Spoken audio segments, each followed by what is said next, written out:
가자. 자, 봅시다. 자, 저번 시간에, 그러니까 저번은 아니고 조금 몇 주 전에, 고마워요. 몇 주 전에 요 말을 했었죠. 포텐셜 에너지. 기억나요? 이거 우리말 번역이 위치 에너지.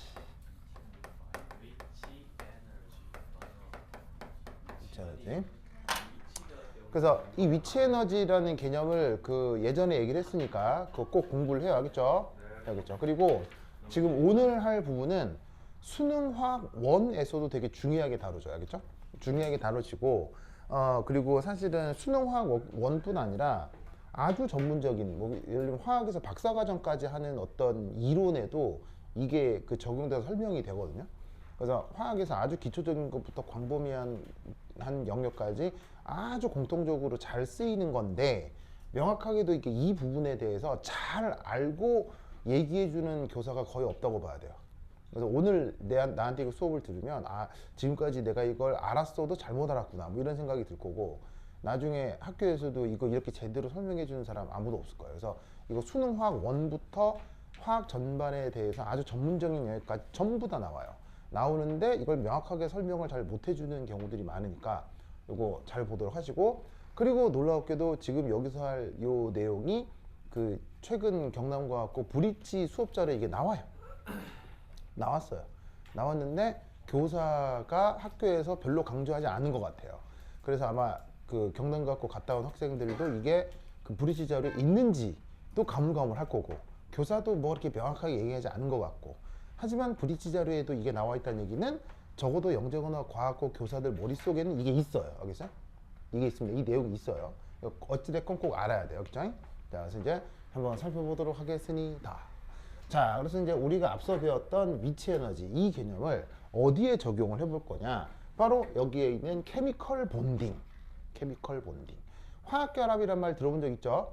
여러분들이 들어본 화학결합 뭐뭐 있어요? 한번 몇 가지 얘기해 볼까요? 화학결합 중에 무슨 화학결합? 그죠? 이온결합 좋고요. 그 다음에 공유결합 무슨 말인지 알겠어요?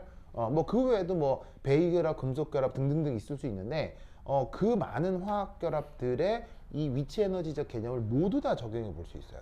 이때 기초적이거나 전문적이거나 화학에서 뺄 수 없는 크게 두 가지, 바로 공유결합하고 이온결합에 대해서 이 위치에너지적 분석이 어떻게 이루어지는지를 살펴보도록 할 거예요. 알겠죠? 자, 보자. 우선 여기에 공유결합이라는 말이 있죠. 자, 공유결합이라는 말 영어로 뭐라고 할까요? 영어로. 공유결합 영어로. 네. 공유결합은 영어 표현으로 밸런스 본드라고 합니다. 왜 우리 집안이 자꾸 놀리는 거예요? 왜 그래? 그런가요? 그래요? 집안아 미안해요. 나 때문에 그런 거 아니에요? 네. 미안해. 그래? 그래? 그래서 지민이라고 부르라고 했어요. 그래? 지민이가 누구더라? 자, anyway. 자, 그래서 이제 공유결합을 영어 표현으로 밸런스 본드라고 하는데, 얘가 그럼 공유결합이 뭐냐라는 말을 할 수 있을 거 아니에요. 근데 이제 공유결합이 뭐냐라고 물을 때 아주 여러 가지 방식으로 정의할 수 있어요. 조금 이따가 얘를 또 기하학적으로 정의하는 방법 말씀드릴 건데, 그거에 앞서서 물질적 기준으로 보면 공유결합은 바로 비금속 원소 사이의 결합으로 가장 잘 나타나요. 그래서 비금속 원소끼리 결합해 있다라고 하면 거의 대부분 공유결합이에요. 아닐 수도 있지만 거의 대부분. 그러니까 우리가 경험할 수 있는 화학적인 지식에서는 그냥 비금속 원소면 거의 그냥 다 공유결합이다 이렇게 생각하시면 됩니다. 알겠죠? 자, 그러면 이 공유결합을 첫 번째 뭘 해볼 거냐? 고전역학 적으로 한번 표현을 해보고 싶어요. 고전역학적으로. 그래서 공유결합을 고전역학으로 이제 어떻게 표현할 거냐인데, 자, 이제 어떻게 될 거냐? 이걸 이제 그 고전역학적 개념으로 공유결합을 알기 위해서는 비교 대상이 하나가 필요해요. 첫 번째는 1. 수소 원자. 예를 들어보자. example 1. 수소 원자. 자, 수소 원자는 원자핵 몇 개 있죠? 수소 원자는 원자핵이 몇 개 있죠? 수소 원자에는 원자핵이 하나밖에 없잖아요. 그리고 전자가 몇 개가 있죠?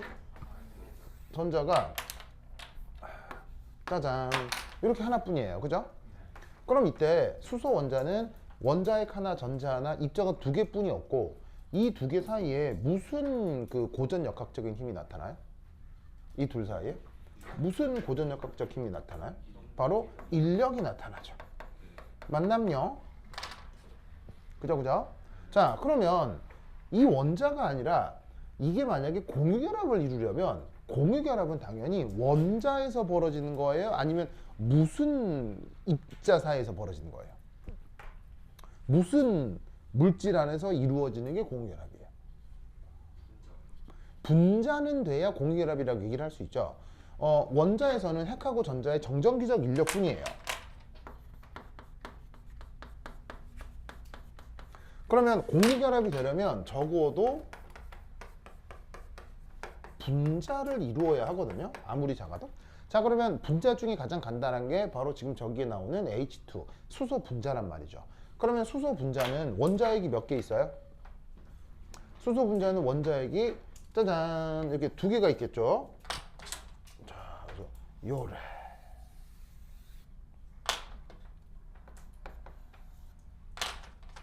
요래. 자, 그래서 분자니까 수소 원자핵이 두 개인데, 오! 재밌는 건 원자핵이 두 개인데 전자는 그럼 또 몇 개예요? 전자도 두 개겠죠. 그렇죠? 전자도 두 개겠죠? 그래서 이 원자핵 때문에 전자 하나, 이 원자핵 때문에 전자 하나. 자, 그럼 이 경우는 고전역학적으로 봤을 때 어떤 상호작용들이 나타나나요? 자, 고전역학적으로 봤을 때 바로 첫 번째 핵하고 전자 사이에는 뭐가 나타나죠? 인력이 나타나죠. 그래서 노란색으로 표현하는 건 인력이라고 해볼게요. 그럼 그 인력이 어떻게 되냐면 짜잔 여기서도 나타나죠. 짜잔 여기서도 나타나고 짜잔 짜잔 이렇게 나타난다 이런 말이지. 맞습니까? 자, 물론 뭐도 나타나죠?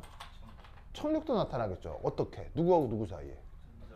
바로 핵과 핵 사이에 전자와 전자 사이에 뭐가 나타날 수 있다? 청력이 나타날 수 있죠. 그래서 수소 원자를 하나 더 들였을 뿐인데 분자가 돼버리면 원자에서와는 비교할 수가 없을 정도로 아주 많은 상호작용들이 나타나게 된다 이런 얘기죠. 무슨 말 알겠죠? 알겠죠? 그래서 이때 공유결합을 어떻게 표현할 수 있냐면 우선 첫 번째 이렇게 표현을 해볼 수가 있어요. 여기 있는 H2 분자 내에서는 요거 어떤 전자가 양쪽 원자핵의 인력에 동시에 영향받는 현상이에요.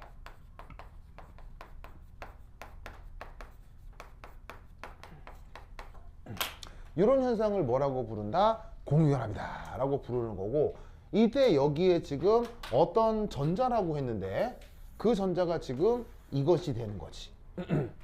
이 전자를 이름하여 뭐라고 부른다? 공유전자라고 말을 만들어 붙인다 이런 얘기죠. 뭔 말인지 아시겠죠? 알겠죠? 그래서 여기서 잘 보시면 여기 이 전자는 누구 인력에 의해서만 영향을 받아요. 한 원자핵에 의해서만 영향을 받죠. 그래서 이 전자는 그냥 이 원자핵의 것이다 라고 얘기할 수 있지만 여기 있는 이 전자는 인력적으로다가 얘한테도 인력, 얘한테도 인력. 무슨 말 알겠죠? 그럼 얘는 얘 거예요, 얘 거예요. 말할 수가 없다는 얘기죠. 알겠죠? 그래서 그런 상황을 공유결합이 이루어졌다라고 얘기를 하는 겁니다. 자, 그리고 이때 어쨌거나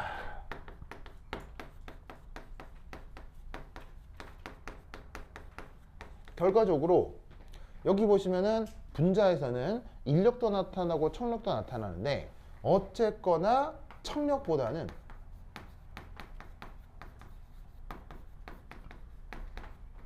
인력의 영향이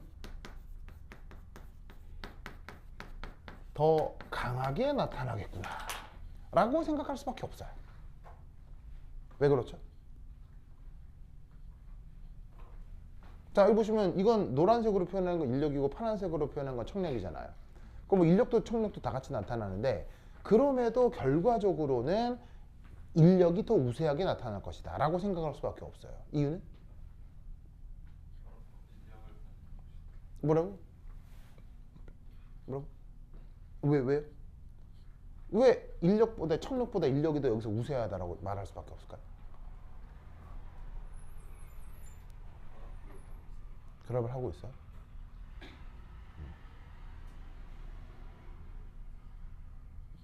지만아 왜 그럴까? 결과적으로 왜 저기서 청력보다는 인력이 더 우세하게 나타날 거다 라고 결과적으로 생각할 수밖에 없죠? 지만 개수가 많다. 개수가 많다. 그러면은 이제 그거 뭐냐면 막 사자 2마리하고 양 4마리 싸우면 양들이 이기겠네요? 아, 그래. 자, 왜일까요, 동우스? 분자 상태로 전자 유지가 되니까 만약에 어. 청력이 더 우세하면 원자 2개로 분리돼야 돼요. 정답! 동우 뭐라고 하는지 알아요? 무슨 말이냐면 왜냐하면 H2 분자가 세상에 실제 나타나기 때문이에요. 인력이 우세하다고 했죠. 그러면 이유를 물었을 때 잘 모르겠으니까 역을 가정해 보죠. 그러면 청력이 우세하다고 생각을 해보자. 그럼 청력은 끌어당기는 힘이에요, 밀어내는 힘이에요? 청력은 밀어내는 힘이잖아요. 그럼 수소 원자 2개 모여 수소 분자를 이루었는데 전자끼리도 밀어내는 힘이 강하고 원자애끼리도 밀어내는 힘이 강하면 이런 식으로 분자로 있을 수 있겠어요? 다시 원자로 돌아와야 되겠어요? 원자로 돌아와야 되겠죠. 그런데 우리 우주에는 수소가 원자로 있어요? 사실 분자로 있어요? 우리 지구에서 수소라고 하면 수소는 원자로 있는 수소를 얘기해요? 분자로 있는 수소를 얘기해요? 바로 분자로 있는 수소를 얘기하죠. 그러니까 어떻게 했냐면 실제 세상에는 이게 아니라 이런 꼴로 존재한단 말이에요. 그렇다라고 사람이 인식한단 말이에요. 그러려면 이게 실제로 나타나려면 누가 더 우세해야 된다? 인력이 더 우세하게 나타나야 된다 라고 논리를 만들어서 붙이는 수밖에 없는 거예요. 무슨 뜻인지 아시겠죠? 알겠죠? 그래서 그 뭐냐면 그 논리라고 하는 건요. 논리라고 하는 건 항상 논리는 항상 명확하게 정해져 있는 거예요? 아니면은 필요에 따라서 언제든 조작할 수 있는 거예요, 논리는? 논리는 필요에 의해서 언제든 조작 가능한 거예요. 무슨 말인지 알겠어요? 그러니까 무슨 말이냐면 자연과학이나 수학 같은 데 논리가 있잖아요. 그럼 그 논리라고 하는 건 사실은 굉장히 탄탄하죠, 그 구조가. 하지만 그 논리라는 것도 어떻게 발전을 하는 거예요? 누군가가 어떤 이상한 학자가 나타나서 이상한 연구 결과를 발표하면 그 발표한 연구 결과를 무시하는 거예요? 그 연구 결과도 포함할 수 있는 논리를 새로 만드는 거예요. 학문이라는 건. 새로운 연구 결과가 나오면 그걸 포함할 수 있는 연구 결과를 그 논리를 새로 만드는 거예요. 뭐에 위배되지 않게? 과거의 연구 결과에 위배되지 않게. 항상 학문은 과거와 현재의 연구 결과를 다 아우를 수 있는 논리를 지금도 계속 개발하고 있는 거예요. 무슨 말인지 알겠습니까? 그러니까 논리는 뭔가 더 중요한 거를 위해 우리를 도와주는 것이지 우리가 그 논리에 사로잡혀 있을 필요가 없다는 얘기예요. 무슨 말인지 알겠어요? 세상에 실제로 나타나고 인간에게 더 도움되는 게 뭔지를 아는 게 중요한 거지 그걸 설명하기 위한 수단이 논리일 뿐인 거지 논리에 매여가지고 논리적으로 이러면 안 되는데 안 되는데 이거는 중요한 문제가 아닌 거예요. 알겠죠? 그래서 왜 여러분 법 대표적인 논리 구조가 법이죠. 법. 그래서 법이라고 하는 체계를 맨 처음 만든 사람의 직업이 뭐예요? 뭐 형법, 민법, 가정법, 법 이런 말 들어본 적 있죠?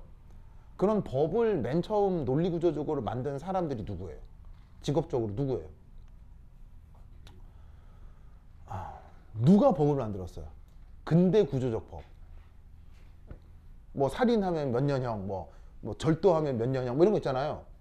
그런 체계를 맨 처음 만든 사람들이 직업. 국회의원은요, 그 직업을 가진 사람들이 만들어 놓은 법을 인정, 이게 뭐냐면 공식화하는 사람이 뭐냐면은 그 국회의원이고요.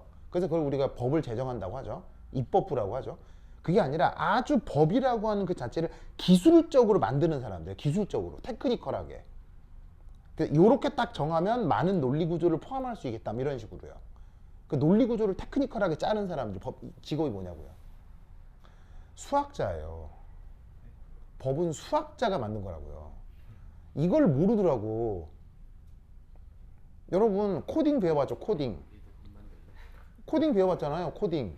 코딩에서 플로우 차트라고 들어봤어요? 코딩에서 뭐 예를 들면은 뭐 이런 그림 있잖아요. 여기서 뭐 인풋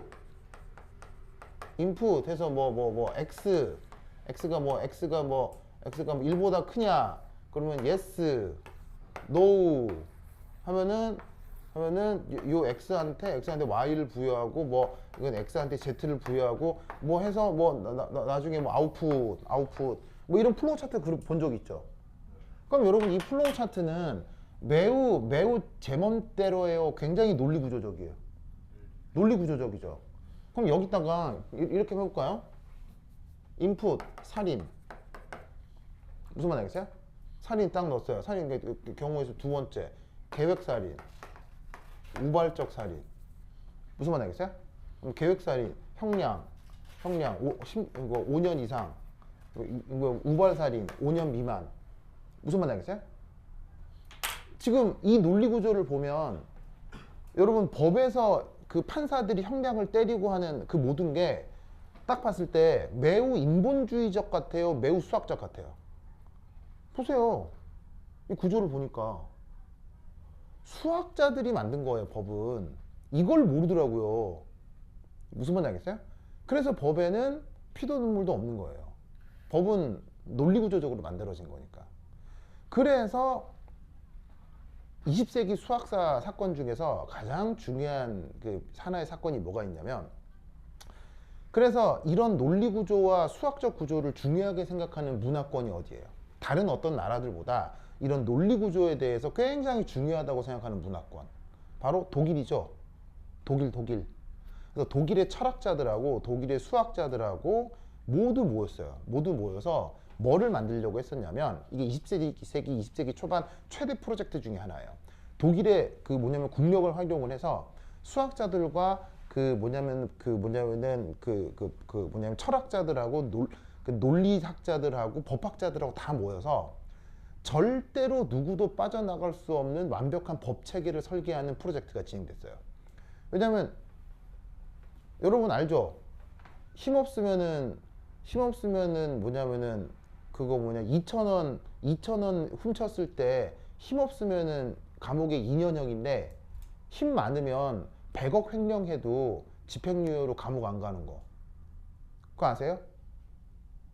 여러분 편의점에서 2,000원은 좀 그렇고, 편의점에서 10만 원 훔치면 몇 년형 나오게요? 편의점에서 10만 원 훔치면 2년형 나와. 2년형. 근데 내가 대기업 총수여가지고 내가 회사 돈을 한 2조 정도 훔쳤어요. 2조. 자, 그런 사람 있게 없게요? 있게 없게요? 그게 그 유명하신 이건희 회장님이에요. 이건희 회장님이 회사 돈은 2조 정도 횡령을 했거든요. 그래서 이건희 회장님께서 형량 뭐 나올게요? 집행유예. 그냥 경고만 살짝 받고 감옥 안 갔어요. 세상이 그래요. 알겠어요? 그래서 어떤 편의점에서 그 10만 원 훔친 알바생은 감옥에 2년 가고요. 그 회사 돈 2조를 훔친 사람은 감옥에 안 가요. 그게 법체계거든요. 그러면 이런 얘기 들으면 기분 좋아요, 나빠요? 당연한 것 같아요. 이건희 회장님은 도둑질해도 상관없어요. 어떻게 생각해? 기분 좋아요, 나빠요? 좀 이상하잖아요. 그럼 뭐 그래 뭐 그분은 나보다 더 권력도 많고 나이도 많고 뭐 아들은 이재용이고 뭐 아빠는 이병철이고 뭐 그럴 수도 있겠지 이렇게 생각은 해도 약간 뭔가 약간 좀 찜찜하잖아요.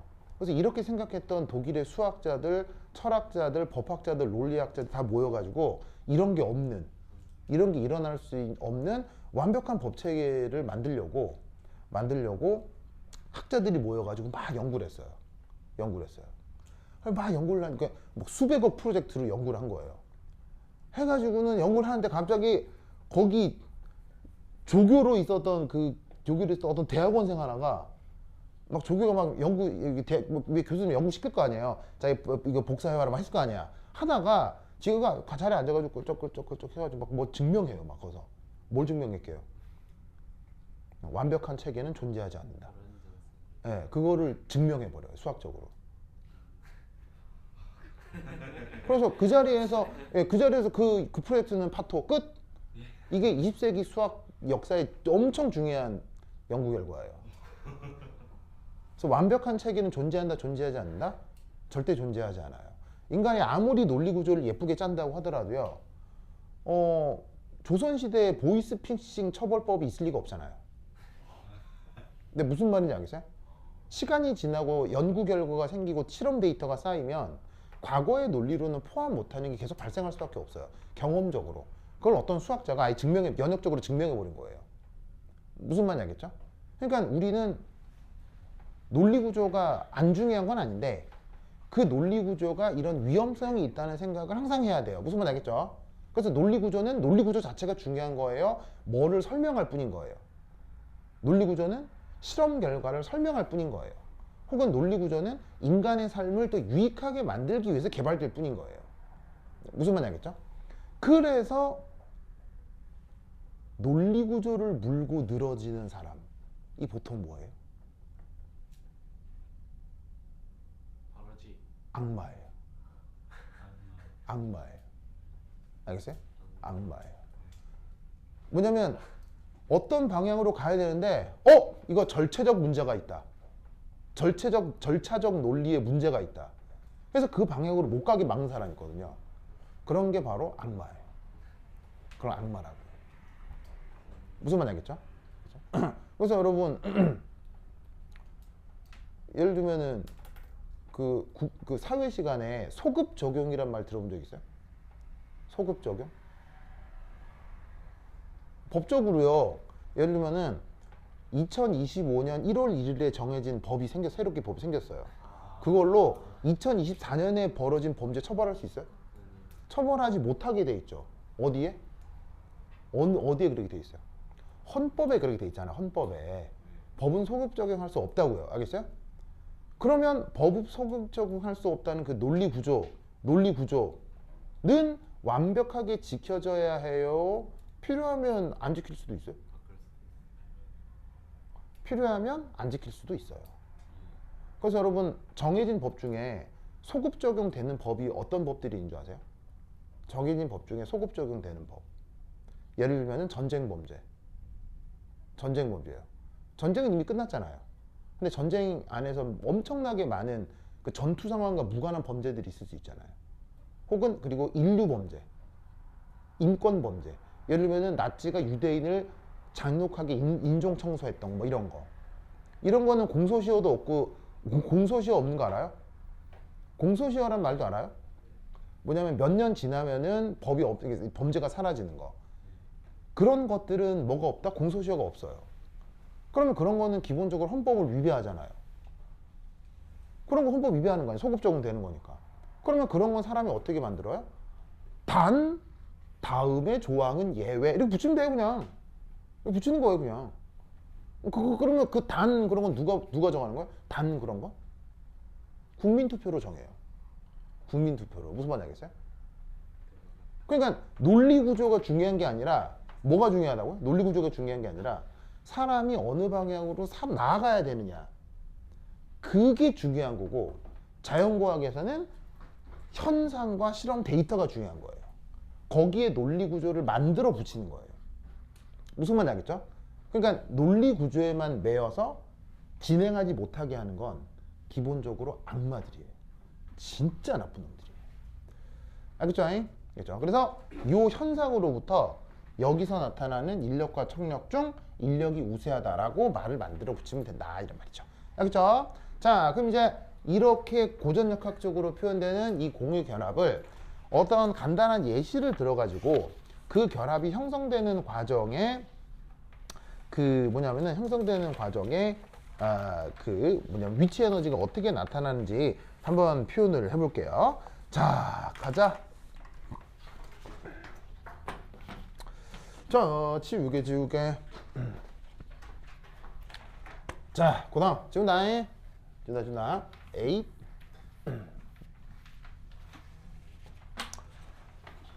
자, 그럼 이제 이때 두 번째 요 위치 에너지에 대한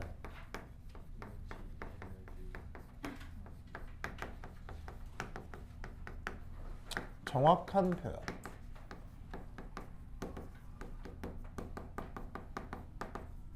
자, 그래서 역시나 누구를 예로 들고 싶으냐면 H2 분자. 왜 자꾸 H2 분자를 예로 들까요? H2 분자를 자꾸 예를 드는 이유는?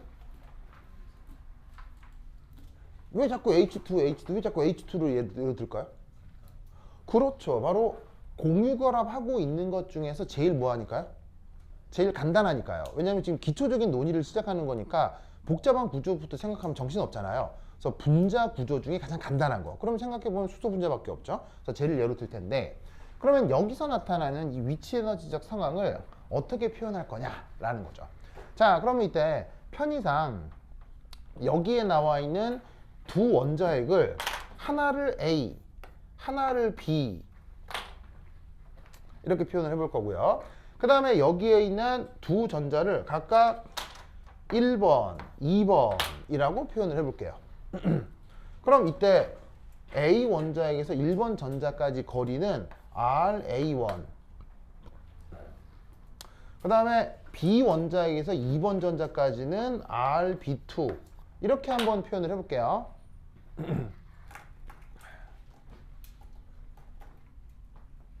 보이시죠? 자, 그럼 이때 여기서 이런 생각을 해보죠. H2 분자에서 이렇게 첫 번째 1 핵 전자 간에는 쿨롱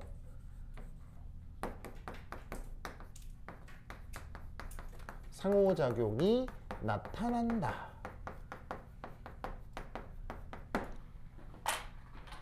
이렇게 한번 생각을 해보도록 하겠습니다. 여러분 쿨롱 상호작용 물리 시간에 배우셨죠? 쿨롱 상호작용 배웠죠? 그래서 전하를 띠고 있는 입자들이 같은 전하를 띠면 인력 나타나요? 청력 나타나요? 같은 전하끼리는 인력이 나타나요? 청력이 나타나요? 청력이잖아요. 그리고 다른 전하끼리는 인력이 나타나죠? 그래서 그러한 현상을 수식으로 표현한 어떤 그 제안을 이 쿨롱이라는 사람이 제시를 했잖아요.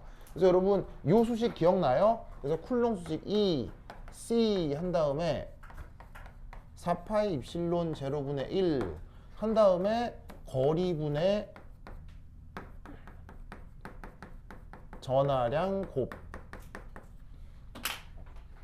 기억나요? 이런 수식 물리 시간에 배웠죠? 뭐 너무너무 유명한 수식이니까 이걸 어디에 적용해 보자는 얘기예요. 요 인력과 청력적 상호작용에 다다다 적용을 해보자 이런 얘기죠. 아이고. 뭔 말인지 아시겠죠? 자, 그러면 얘 어떻게 간단하게 표현할 수 있냐면 이 경우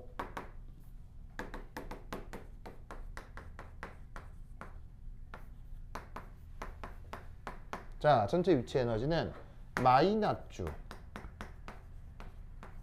얘분의 요렇게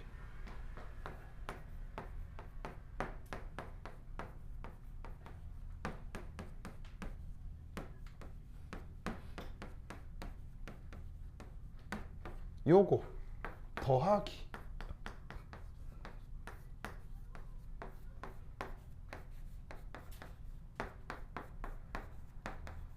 짜잔 이렇게 되는 것을 알 수 있다 이런 말이죠.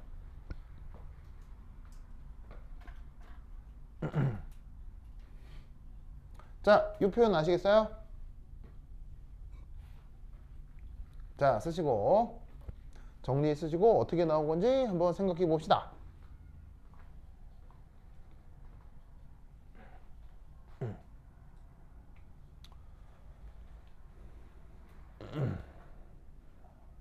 하춘이 알겠어요? 그래. 혹시 저 약간 옛날 가수 중에 하춘아라고 알아요? 하춘아? 하춘아라고 알아요? 알겠습니다. 그래. 우리 하춘 그래. 그래. 정후? 다 적었어요? 저수식 알겠어요? 알겠죠? 지만아 저 뭐 어떤 의미인지 알겠어요? 자 뭐냐? 자 여기 마이너스 나온 건 무슨 상호작용이겠어요? 마이너스 나온 건. 요거 인력적 상호작용이라는 거 알겠죠? 자, 어디서 인력이 나타나냐면 핵과 전자, 핵과 전자. 알겠죠? 근데 핵의 전하는 플러스예요, 마이너스예요? 플러스죠. 전자 전하는 플러스예요, 마이너스예요? 마이너스. 그럼 플러스 곱하기 마이너스 하면 마이너스 돼요, 플러스 돼요? 마이너스 되죠. 그게 앞으로 빠져나왔다고 생각하면 되는 거예요. 그리고 전하량이 곱이니까 핵이건 전자건 전하량 크기는 2잖아요. 그 제곱해서 앞에 마이너스인 거고요. 그래서 여기가 뭐냐면 핵에서 전자까지, 핵에서 전자까지, 핵에서 전자까지 거리라고요. 그래서 이런 것들이 다 인력적 상호작용인데 여기 이제 보시면 위치 에너지인데 앞에 플랫주가 나온 경우가 있죠. 플랫주.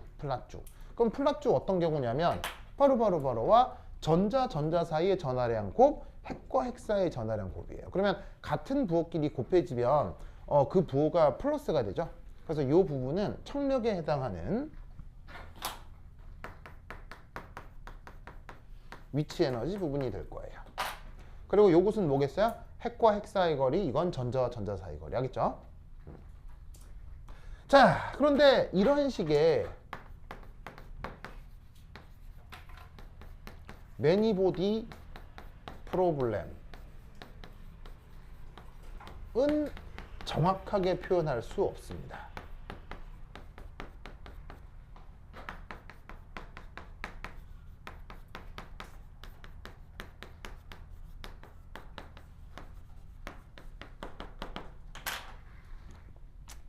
자, 무슨 말이냐면 여기는 지금 입자가 총 몇 개가 있어요?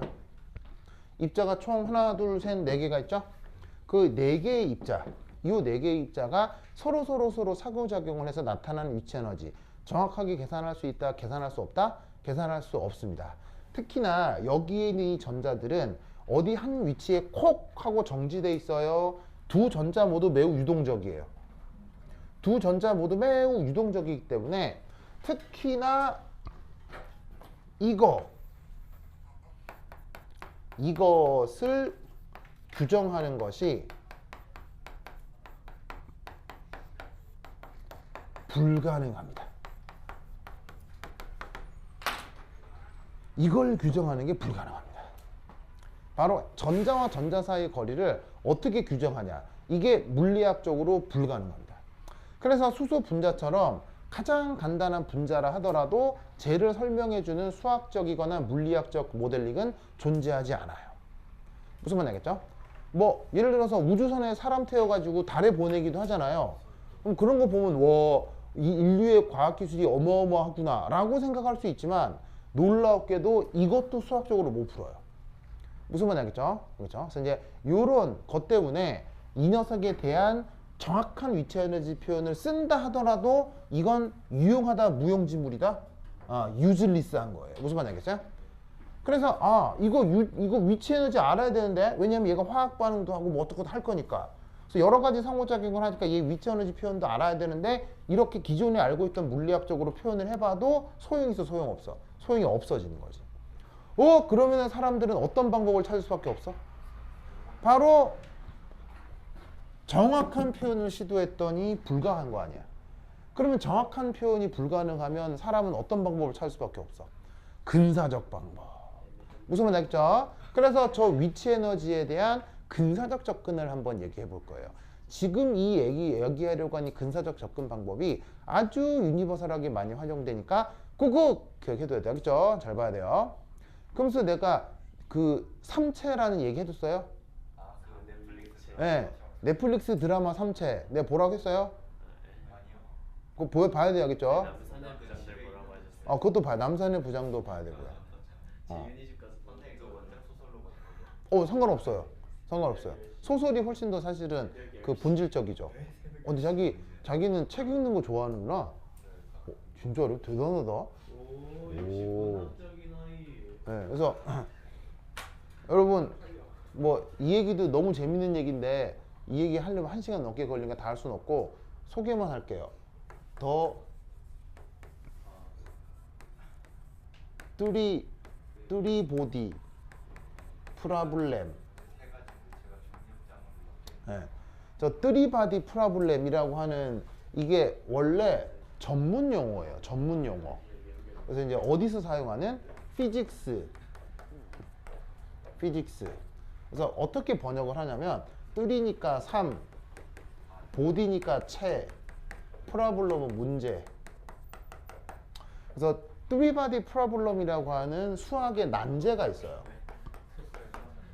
그래서 왜 그 수학 난제 중에 무슨 데카르트 방정식 푸앙카레 변환 추측 그런 거 있잖아요. 수학에 그런 거 있잖아. 그런 수학적 난제가 있는 것처럼 물리학적 난제가 있어요. 그 물리학적 여러 난제 중 하나가 이 뚜리보디 프라블럼이야. 그래서 이게 뭐냐면 바로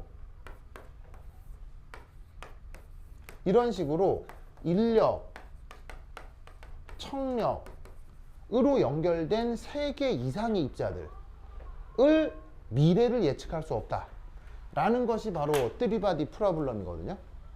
그래서 서로 인력, 청력으로 엮여 있는 3개 이상의 입자들은 미래를 예측할 수가 없어요. 미래를 예측할 수 없다는 게 무슨 뜻이겠어요?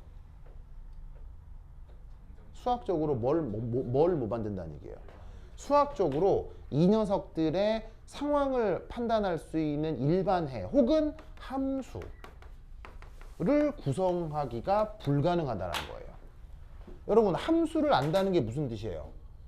fx 해서 x제곱 플러스 2x 플러스 1 함수를 안다는 게 무슨 뜻이에요? 미래를 안다는 얘기죠. 뭔 말이냐면 내가 정하기만 하면 결과를 안다는 얘기예요. 그게 함수잖아요. 그런데 입자가 이렇게 인력 청력으로 연결된 게 3개 이상이 되면 그 미래를 알 수 있다 없다? 알 수 없다. 그게 그 유명한 물리학의 3채 문제예요. 그러면 지금 이거 몇 채예요? 몇 채? 얘는 포채죠. 포채. 무슨 말 나겠어요? 그러니까 이거에 대한 명확한 계산이 아싸리 시도도 하지 마라 이런 얘기죠. 무슨 말 나겠죠? 그런데 이제 이게 그냥 물리학의 어떤 난제였는데 어떤 그 중국계 미국인이 소설을 써요. 소설을. 그 소설 제목이 더 뚜리바디 프라블럼이에요. 소설이. 근데 이 소설이 내용이 쇼킹해요. 쇼킹해요. 장르는 SF. 네, 장르는 SF. 그래서 이 소설을 특히나 미국 사회의 지식인들이 굉장히 많이 읽고 추천을 많이 했어요. 그래서 하물며 그 오바마 같은 사람도 공식 석상에서 이거 재밌게 읽었다고 할 정도로 되게 유명한 소설이거든요. 그래서 이제 이 소설을 판권을 사요. 누가? 넷플릭스가. 그래서 넷플릭스가 판권을 사가지고 이 소설을 드라마로 만들었어요. 그래서 넷플릭스에 들어가면 3채라고 하는 드라마가 있어요. 그래서 시즌 1까지 나왔거든요. 시즌 1까지 나왔는데 나는 개인적으로 정말 재밌고 정말 무섭게 봤어요. 무서워요. 나 이거 보면 엄청 무서워요. 이게 정의론은 뭘 무서워하냐면요. 정의론이 무서워하는 건 나는 공포 영화 이런 거 1도 안 무서워요. 도깨비 귀신 난 하나님, 부처님, 마호메트 아무도 안 무서워요. 아무도 안 무섭고 내가 무서운 거는요. 그러니까 예를 들면 공포 영화에서 괴물 나오고 하잖아요. 하나도 1도 안 무서워요. 그래서 나는 곡성 영화 보고 무섭다고 하는 사람 이해가 안 가거든요. 곡성은 내가 너무 논리적으로 즐거웠기 때문에 곡성 같은 영화는 논리적 유의를 위한 거지 감정적으로 공포를 느낀다는 건 이해가 안 되는데 여하튼 근데 정의론이 무서운 건 뭐냐면요. 첫 번째 김선아. 두 두 번째, 두 번째, 정의론이 지금까지 공부한 것이 있을 거 아니에요. 정의론이 지금까지 공부한 것으로 예측하는 미래가 있을 거 아니에요. 그 미래의 결과가 굉장히 절망적인데 피할 수 없는 것이 나는 무서워요. 그냥 막연한 게 아니고, 막연한 뭔가 아니고, 정의론은 이제 자연과학과 화학을 공부한 거 아니에요. 공부를 해서 그렇다면 이걸로 이렇게 되지 않을까? 이렇게 되지 않을까? 큰일 났는데? 미래 무조건 이렇게 될 것 같은데? 하는 그 불가피한 미래 있잖아요. 올 수밖에 없는 불가피한 미래. 난 그런 게 무서워요. 대표적으로 지구온난화예요. 난 지구온난화가 정말 무섭거든요. 정말 무서워요. 왜냐면 난 학자로서 굉장히 무서워요. 그래서 난 귀신 1도 안 무서운데, 하나님도 안 무섭고 아무도 안 무섭거든요. 안 무서운데 지구온난화가 사실 정말 무서워요. 진짜 무서워요. 그러면 내가 이게 왜 무섭느냐? SF라서 이게 외계인이 나오거든요. 외계인? 그럼 여러분, 외계인 보통 영화에 나오면 뭐 무서워요, 재밌어요? 보통의 외계인 재밌잖아요. 왜냐하면 보통의 영화에 나오는 외계인은 신화적이거나 좀 은유적이잖아요. 근데 이 영화에 외계인이 등장해요. 근데 이 영화나 소설에 나온 외계인은요, 신화적이거나 아니면은 은유적인 게 아니에요. 이 영화나 소설에 나온 외계인은요, 자연과학자들이 지금까지 연구한 실체로서의 외계인이 등장해요. 진짜 외계인이 등장해요. 무슨 말인지 알겠어요? 아직 인간이 그 사실은 예를 들면 우리가 바이러스를 실제 봐요? 이렇게 바이러스나 세균을 실제 이렇게 볼 수 있어요? 못 보지만 그에 대한 연구를 해 놓은 게 있잖아요. 그리고 그게 우리 삶에 영향을 주잖아요. 마찬가지로 아직 우리가 외계인 봤어요, 못 봤어요? 못 봤죠. 못 본 외계인에 대해서도 자연과학적으로 어느 정도까지 연구된 게 있어요. 연구된 게 있다고요. 그 외계인이 나와요. 무슨 말인지 알겠어요? 그래서 난 이걸 보면 엄청 무서워. 이제 우와 외계인과 우리가 조화를 하게 되면 이런 미래가 올 수 있지. 무슨 말인지 알겠어요? 내가 알고 있는 그게 그대로 나오는 거예요. 너무 무서워요. 진짜 무서워요. 그래서 나는 자연과학을 공부하는 여러분들에게 이걸 봤으면 좋겠어요. 소설을 읽거나 뭐 시간 없으면 드라마를 보거나. 무슨 말인지 알겠죠? 나는 원체 책을 안 읽는 사람이라, 난 평생에 읽은 책이 10권을 넘어가지가 않거든요. 난 책을 안 읽는 사람이라, 나는 이제 이건 소설은 안 봤는데 드라마만 봤어요. 그래서 드라마만 봐도 이렇게 무서웠는데 책은 더 자세하니까 읽으면 더 무섭겠죠. 그래서 여러분들한테 이 삼체라는 소설이건 책이건 뭐냐면은 추천드려요. 그래서 이게 내가 너무 좋아가지고 김선아하고 정가연이랑 다 같이 봤을 거 아니에요. 무슨 말인지 알겠어요? 보는데 난 무서워 죽겠는데 다 자. 아빠 저 계속 봐야 돼. 다 자. 왜냐하면 영화 안에 막 이런 말이 나오거든요. 영화 안에 막 이런 얘기가 나와요. 선이라고 알아요? 선이라고 알아요? 원자로 아니었나? 네, 바로 그 뭐냐면 핵융합연구소예요.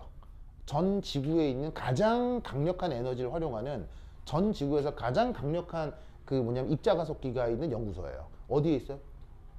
스위스 수도에 베른에 있어요. 스위스 수도에 있거든요. 그 수도에 있는 썰이라는 연구소에서부터 어떤 과학자 한 명이 자살하는 걸로부터 얘기가 시작돼요. 과학자가 왜 자살해요? 외계에서 신호 보내가지고.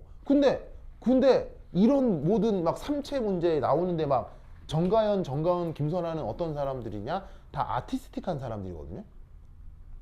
다 예술가적 취향이 있는데, 논리구조적이라기보다는 예술가적 취향들이 있는 사람이에요. 그러니까 아빠 저게 말률력이 뭐야 아빠 이게 무슨 말 하겠어요?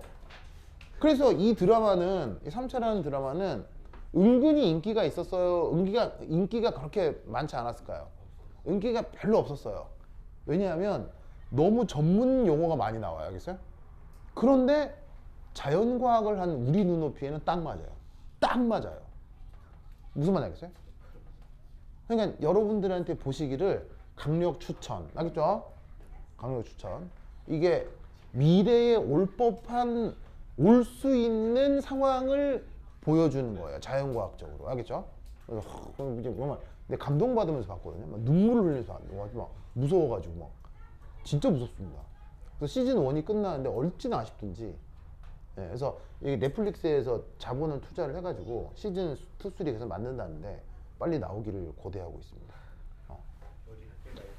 동호야 이거 재밌겠죠? 그리고 이거 승우야 또 좋은 얘기 해줄까? 19금. 19금. 승우야 괜찮죠? 19금. 19금입니다. 19금. 19금. 사람 잘린 데서냐? 19금. 알겠죠? 알겠죠? 하여튼 그래. 저 누구냐? 집안아 19금 좋죠? 막 사지절단 내장 파열 좋죠? 어? 그래. 하여튼 그래. 그래서 정확하게 한번 보세요. 알겠죠? 보세요. 아니, 그러니까 예. 진짜 쇼킹합니다. 쇼킹합니다. 진짜 네 정말 재밌습니다. 재밌습니다. 네. 그래서 내가 그 옛날에 기체 강의하면서도 한번 말씀을 드렸는데 여러분 우리 우주에는 외계인 있어 없어요? 자연과학적으로 외계인 있어 없어요? 우리 우주에는 외계인이 무조건 있어요. 그 다음에 인류와 같은 지적 생명체도 있어요 없어요? 무조건 있어요. 왜죠? 문명이 만들어질 수 있는 조건을 뭐라고 해요? 자연과학적으로 문명 발생의 조건을 자연과학적으로 뭐라고 해요? 자연과학적으로 문명이 발생할 수 있는 조건을 자연과학적 전문 용어로 뭐라고 불러요? 여러분 들어봤어요? 지구과학 시간에?